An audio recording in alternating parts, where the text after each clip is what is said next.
Okay, I wanted to talk about resizing images a little bit more as it pertains to this assignment on reskinning the ballet website to look like some other subject. And in this case, this is an example of one that was started to reskin to look like a winery website with lots of winery type images applied to it. And as you can see, there's some sizing issues with some of these images because they're not matching up in the width and the height. But what I want to talk about is actually the size of the image in terms of file size. Because although this looks okay on the screen, it looks nice, resizes down to the mobile version, and here's the desktop version. But this is a very large file size. If I look at this file size on my computer, it is actually registering at 2.9 megabytes. So that is really huge. It's a long time to wait for an image to slide in on the screen. And you don't actually get any better image quality when you save it as a larger file size to a point.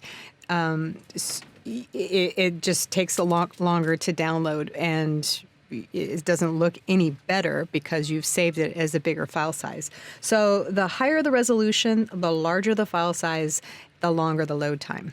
So this web page, when I run it through pingdom.com, tools.pingdom.com, the size of this page is 11.9 megabytes. So that makes a load time of 937 milliseconds, which is almost a second to load. That's a long time to load, and especially on cell phones that maybe don't have enough bars and signal on it. And so you're just going to wait for that image to inch its way in. Even here on my connection, which is fairly fast, this image slowly starts to fill up the screen. And no matter how nice the image is, people just don't want to wait for that. Now, the next time you load that web page, it's already been loaded in the cache, so it will load pretty fast. So I just want to talk a little bit about what you're aiming for. This was 2 megabytes. You want your file for the hero image, and I call your hero image the really big image, to be no more than 500K. So try to make sure that your file size is no more than that. And if you aim for the largest width of your image to be 150 pixels for width, that is a pretty good size. And then you can size on down for the smaller size images. So I've opened this up in Photoshop.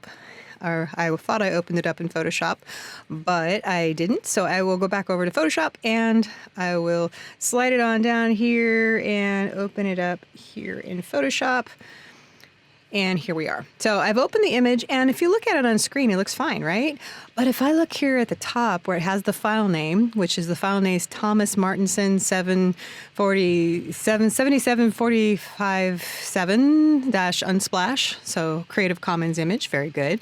Also note that the file name is actually good too because there's no spaces. So when you're no spaces and all lowercase and just letters and numbers, that's web-friendly file names. I would make it even shorter than this, but that's what it downloaded as. And so if I look at it, it says at 16.7%. So that's the viewing size right here in Photoshop. But if I hit Command plus on my Mac keyboard, I'm blowing this up to 100% screen width. So that's at 100%. Not the display width. This is the actual this file size in 72 dpi, which is the pixel resolution for a screen. So as you can see, this is way larger than it needs to be. Got lots of detail there, but that's not the way it's being displayed on the page. So if I go up to image and image size, this is where I want to change my size. So I said that as long as you have a width of 1500 pixels per inch, then not DPI. DPI is for print. Pixels is for the screen. And it's 72 DPI, which is they call it 72 DPI, but it's pixels per inch, 72 pixels per inch. Some people say 72 DPI, so it's just being said. So 72 pixels per inch. And we changed this first number to be 1500. And as you can see, the height changes as well because this little chain link right here is selected. This one right here. If this is deselected, then it will change the width but not the height, and so an image will be stretched out or shrunken from the side. So you can make somebody fat or somebody thin depending on whether you like them or not. So if that happens to you, make sure that this number for the height is changing when you change that width. So just aim for 1500 pixels in width and you should be fine. And when I click OK now, that image resizes. So as you can see, now at 100%, this image looks fine on my screen. So I can go up to File now and Save As. Oh, but before I do that, one other thing I'd like you to double check. Usually it's okay, but just double check that when you're go to Image and you go to Mode, make sure that RGB is selected, not CMYK. CMYK is for print. Those are the colors that are used in printing, but RGB is for screen, optimized for that's the color mode for screen viewing.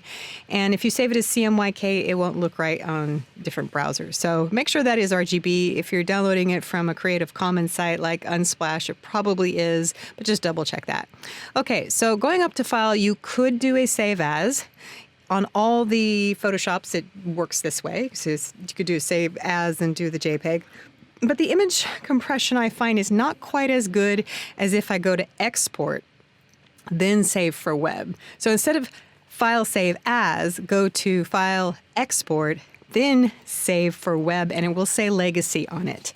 There's a bunch of reasons why it says that. But anyway, it's there. I'm in the newest version, 2019, but it's in the old versions as well.